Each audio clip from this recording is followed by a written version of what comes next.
Cara-cara untuk istiqamah. Pertama, apa itu istiqamah? Istiqamah itu dari kata qamah ditambah ista. Qamah itu asalnya tegak, lurus, sempurna. Kalau ditambah ista, kata ista dalam bahasa Arab menunjuk pada usaha atau keinginan untuk mewujudkan sesuatu. Bisa berarti permintaan atau usaha untuk mewujudkan sesuatu.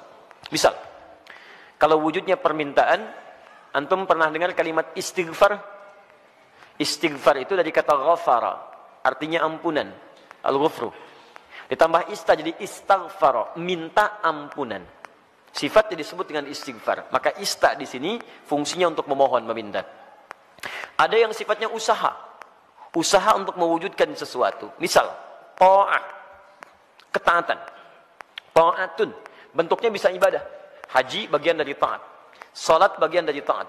Ketika ditambah istata'a, sifatnya disebut istita'ah, maka istita'ah adalah ikhtiar usaha untuk mewujudkan ketaatan kepada Allah. Kalau dikaitkan dengan haji, artinya usaha agar bisa mewujudkan haji yang diharapkan. Ikhtiar agar bisa berhaji, singkatnya demikian.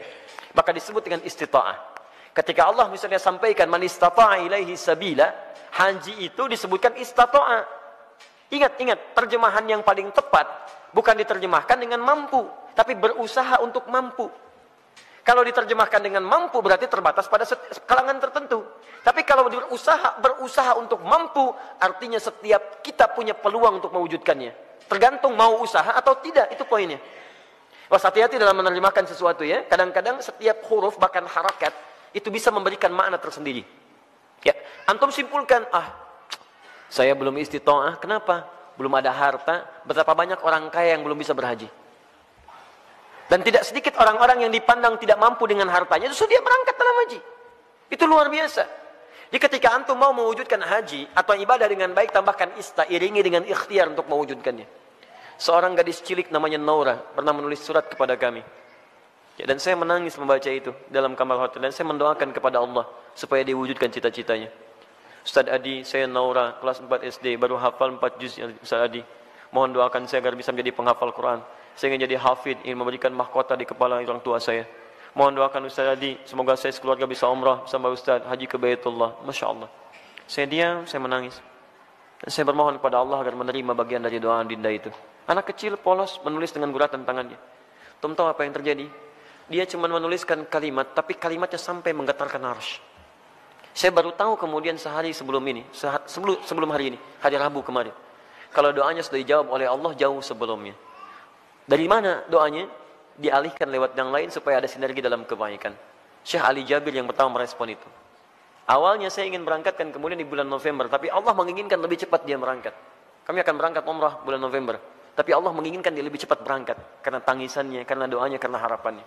Melalui Syekh Ali Jabir, Masya Allah, semoga Allah rahmati beliau, berikan kebaikan. Ya, kemudian diberikan dengan sekeluarganya umrah dari tulisan tangan anaknya yang diberangkatkan, dianya, adiknya, bapaknya, ibunya. Bayangkan bagaimana anak ini berusaha dalam kebaikan. Dan biasanya ibu bapak, kalau anak sudah soleh, orang tuanya dapat. Orang tuanya akan dapat. Musa, Masya Allah, saya doakan kebaikan untuk adinda Musa. Hafal Quran, 30 juz. Ketika dia hafal Quran, orang tuanya ikut diangkat. Anaknya berangkat haji, bapaknya ikut haji.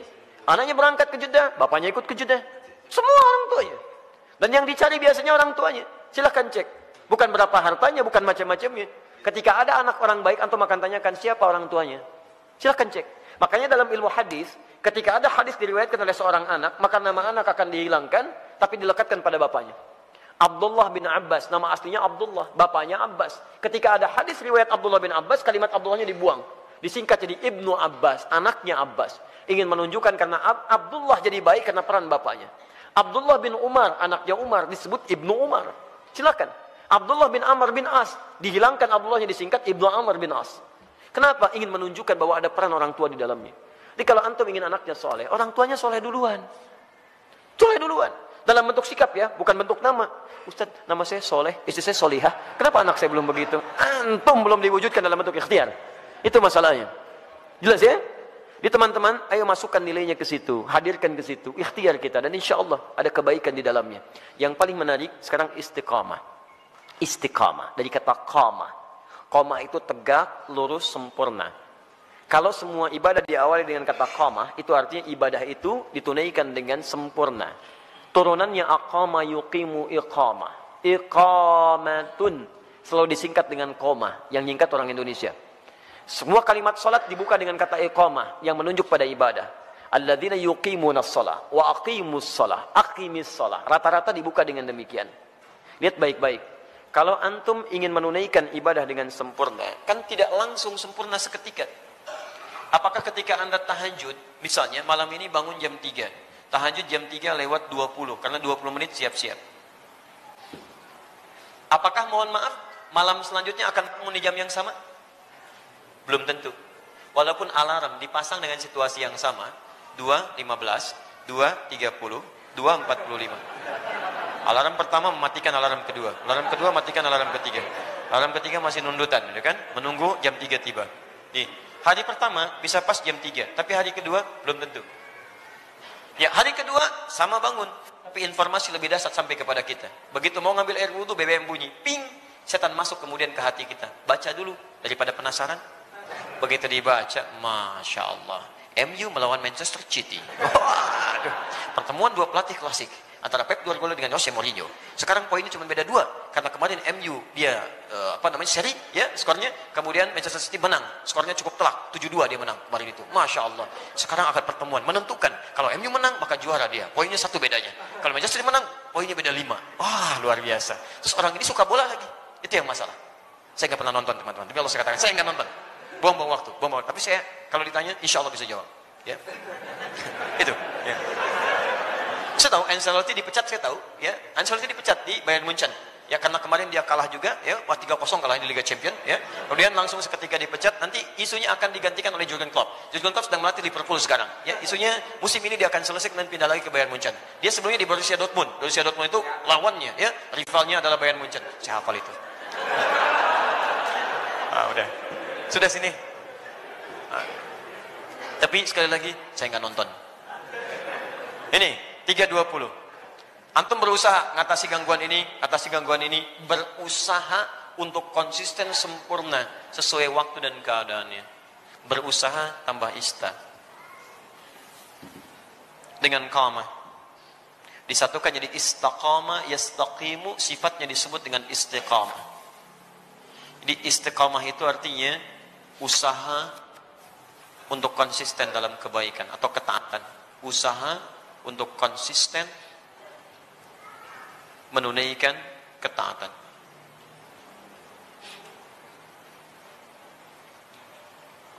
Istiqamah tahajud, istiqamah puasa, istiqamah baca Al-Quran, istiqamah berdoa dalam kebaikan. Sekarang pertanyaannya, bagaimana cara saya bisa istiqamah? Itu pertanyaan terbesarnya. 1, istiqamah dimulai dengan ilmu, pengetahuan dulu. Kalau antum kerjakan sesuatu tanpa pengetahuan, maka tidak akan ada motivasi bagi kita untuk menguatkan hal yang ingin kita kerjakan. Bahkan Nabi SAW pun ketika akan diangkat menjadi Rasul, kemudian diberikan tugas beliau untuk berdakwah, itu jedanya 5 tahun sampai berdakwah, dan dari jeda itu diberikan dulu bekal pengetahuan. Apa ayat yang turun kepada beliau? Pertama kali wahyu pertama turun, Iqra. Diminta belajar dulu. Belajar. Baru kemudian setelah turun pengetahuan yang cukup, baru 5 tahun setelah itu, 615 Masehi, diberikanlah tugas kemudian dengan turunnya Quran surah ke-74, Al-Mudaththir, untuk berdakwah secara terang-terangan. Nah sekarang antum ingin istiqomah di bidang apa? Misal antum pilih dulu, saya ingin istiqomah satu-satu lah, gak usah semuanya. Misal, saya mau istiqomah dalam sholat dulu. Maka sebelum antum tunaikan ibadahnya, antum keluarkan dulu hadis-hadis, ayat-ayat dari Al-Quran, hadis dari Nabi, petunjuk sholat yang benar. Kalau antum tidak keluarkan ini, nanti antum akan istiqomah pada yang salah. Karena boleh jadi antum sholat dengan cara yang keliru. Salah takbirnya, kemudian salah rukunya, salah sujudnya, maka turunkan kemudian pengetahuannya untuk memudahkan kita dalam menunaikannya. 1. Yang kedua, keluarkan kemudian motivasi-motivasi positifnya. Ya, keutamaannya. Keutamaan itu untuk selalu memotivasi kita kala kita sedang menurun, ya, dalam mengerjakan amal soleh yang dimaksudkan. Misal, itu boleh dituliskan. Saya ingin tunaikan tahajud, ingin istiqamah. Antum keluarkan keutamaan tahajud, tuliskan. Ada 4 keutamaan tahajud dalam Al-Quran. Quran surah 17 ayat 79 sampai dengan 81. Paling kiri sebelah atas. 1, mengangkat karir di tempat terbaik. Asa ayyab'atsaka rabbuka maqaman mahmuda. 2, mendapat bimbingan Allah saat menjalani aktivitas. Wa rabbi adkhilni mudkhala sidqin. 3, mendapat bimbingan Allah keluar dari kesulitan. Wa akhrijni mukhraja sidqin. 4, mendapat perlindungan dari Allah ketika diganggu oleh orang lain, langsung tanpa perantara. Waj'alni min ladunka sultanan nasira. Demi Allah saya katakan ya, saya mohon kepada antum, kalau masih punya banyak tugas, pekerjaan macam-macam tuh jangan tinggalkan tahajud. Walaupun cuma 2 rakaat, witirnya 1 rakaat. Jangan tinggalkan. Kalau antum konsisten, maka nilai-nilai kebaikan akan Allah berikan. Supaya jadi motivasi, antum tuliskan itu. Tempelkan di samping kanan, di dinding tembok kita mau tidur itu, sampaikan sebelah kanan. Tempelkan. Di begitu antum mau tidur, antum bisa melihat itu. Dalam keadaan lupa pun ketika antum melihat itu, antum bisa termotivasi untuk bangun di malam harinya. Kalau bisa tambahkan kalimat di bawahnya. Ya, tambahkan kalimat di bawahnya. Apa kamu merasa sudah ada jaminan surga? Nabi aja ahli surga, tahajud. Kamu bukan nabi, bukan rasul, bukan ahli surga, gak mau tahajud. Apakah kamu masih sehat sampai malam ini? Tuliskan. Sampaikan. Dibuat kalimat-kalimat quote-quote yang indah untuk memotivasi kita ibadah. Ayo. Non-muslim aja punya quote untuk kehidupan mereka. Masa urusan akhirat kita nggak punya quote yang baik? Hadirkan. Kita antum tuliskan, jadi motivasi. 2, 3. 3, di 1 pelajari dengan ilmu, 2 keluarkan keutamaannya, 3, hadirkan ancaman-ancaman Allah saat antum menyimpang dari amal soleh yang tengah dikerjakan. Ancamannya. Misal, tadi ingin meningkatkan sholat, dimulai dengan sholat fardu. Terus tiba-tiba terfikir untuk mengabaikan sholat. Karena ada proyek, terus tunda-tunda sholat, kan? Karena ada proyek tertentu, sampai Jumatan ditinggalkan. Untuk mengumpulkan dunia. Maka antum boleh keluarkan ancaman Allah pada yang seperti itu. Supaya tetap memacu kita supaya bisa istiqamah. Misal, turunkan Quran surah Al-Humazah. Ya, wailul likulli humazatin lumazah. Celaka bagi para pengumpat. Itu terjemahan mushaf. Tapi kalau kita terjemahkan dengan terjemah yang menggunakan nilai bahasa, ya ada balaghah, ada nahwu, ada sharaf ya. Setiap yang ada taknya menunjuk pada perempuan. Ya, kalau kita hadirkan sekarang, celakalah bagi para sosialita yang tukang gosip.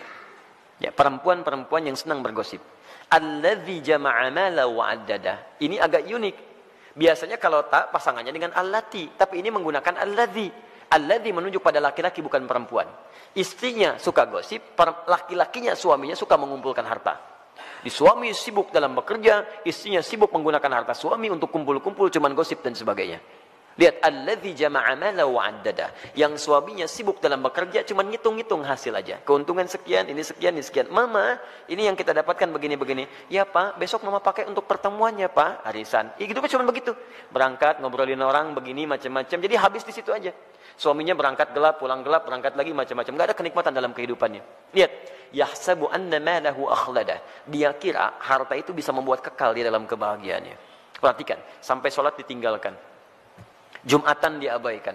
Karena ada orang yang berusaha meninggalkan, menukar akhirat itu untuk dunia yang semata.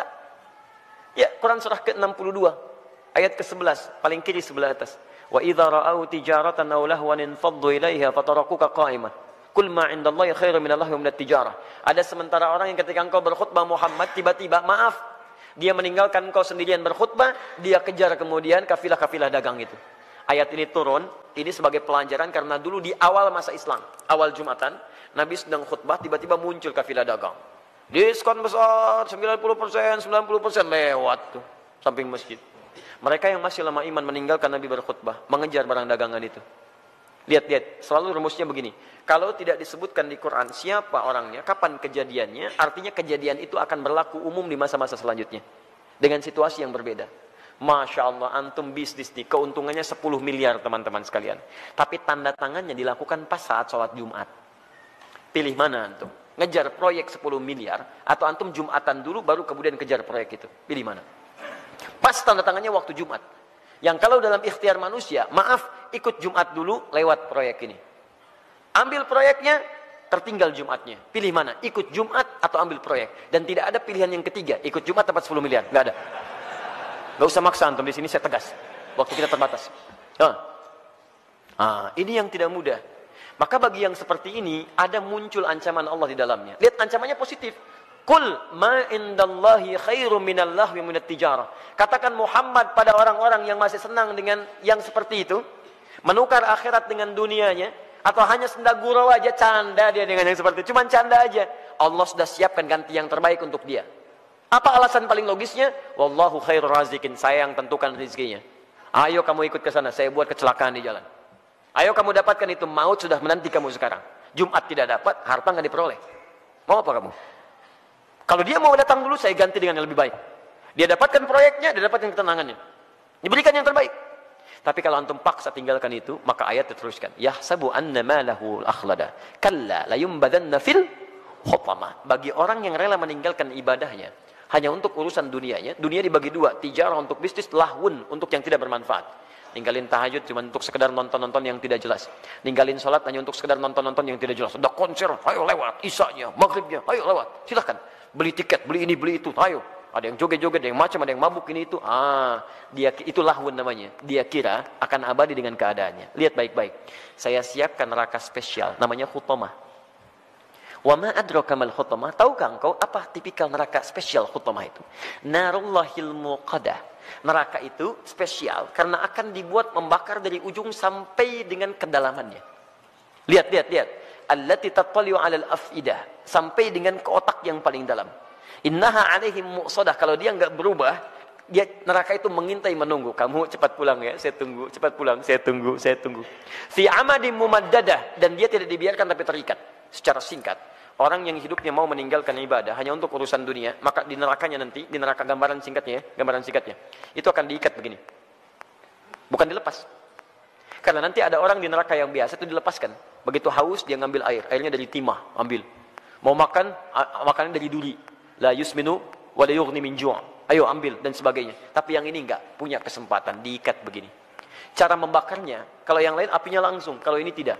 Dari ujung kaki seperti dilas. Sampai dalamnya matang. Dan ini tidak akan pernah naik kalau belum matang. Awas, matang dulu. Begitu sudah matang naik, yang ini sembuh, ini matang dulu. Sampai ke ujung akal yang paling dalam, al-afidah. Afidah itu jamak dari fuad. Yang menentukan, yang merancang kegiatan kita. Seakan-akan Allah katakan begini, ini isi otak kamu ini apa sih? Yang lain masih mikir sholat, baca Al-Quran, macam-macam. Otak kamu ini lagi. Maksiat lagi. Sampai meninggalkan ibadah. Saya bakar sampai ke otak yang paling dalamnya. Supaya nampak isi otak kamu ini apa. Terus, dan diikat. Kalau mau coba silakan. Tapi disampaikan supaya kita tidak masuk ke dalamnya. Makanya antum keluarkan, tuliskan ancamannya. Begitu sudah seperti itu, maka berusaha untuk mewujudkannya. Bismillah, antum berdoa kepada Allah. Yang terakhir berdoa. Minta supaya dikuatkan oleh Allah Subhanahu wa taala. Ya, minta supaya dikuatkan oleh Allah Subhanahu wa taala. Makanya nanti ada doa-doa. Ya, ada doa-doa untuk bisa dikuatkan dalam keimanan. Allahumma tsabbit qulubana ala dinik. Ya Allah, kuatkan hati kami ya Allah dalam tuntunan agamamu. Rabbana la tuzigh qulubana ba'da idh hadaitana. Ya, wa hab lana min ladunka rahmah innaka antal wahhab. Ya Allah, jangan geser keadaan hati saya setelah saya kuat berada di jalanmu ya Allah. Anugerahkan saya keturunan terbaik untuk menjaga iman kami ya Rabb. Jadi belajar ilmunya, belajar ketentuannya, hadirkan motivasinya, jauhi kemudian ancamannya. Setelah itu berdoa kepada Allah untuk dijaga. Dengan itu famastaqamu, disebutlah orang ini istiqamah. Tatanazzalu alaihimul malaikah, maka diturunkan oleh malaikat untuk menjaga sifat istiqamahnya. Nanti ada bisikan dari malaikat. Ada bisikan masuk lewat sifat takwa. Di orang istiqamah itu kalau ikhtiar tadi 4 ditempuh dengan baik, maka malaikat turun untuk menjaga dia. Tatanazzalu alaihimul malaikah, dijaga oleh malaikat. Apa penjagaannya? Bisa penjagaan terus kepada ibadah dan dijaga dari maksiat. Yang kedua dijaga supaya tidak bersedih dalam kehidupannya. Allah khaufun alaihim walahum yahzanun. Dijaga supaya tidak sedih, artinya dia tenang. Dan dijaga supaya tidak gelisah, artinya dia senang dalam kehidupannya. Maka kalau malaikat sudah turun, Masya Allah, antum bisa rasakan sendiri. Dulu ketinggalan sholat fardu terlambat, biasa-biasa. Sekarang ketinggalan tahajud, menyesal antum. Ya Allah. Hebatnya, begitu ada pikiran maksiat, langsung diluruskan oleh Allah. Itu nggak baik buat saya, tinggalkan. Itu nggak bagus, tinggalkan. Nah, jadi demikian caranya bagi teman kita yang di Jember. Semoga Allah bisa berikan kebaikan-kebaikan untuk kita semua dan bisa menghadirkan sifat istiqamah dalam kehidupan kita.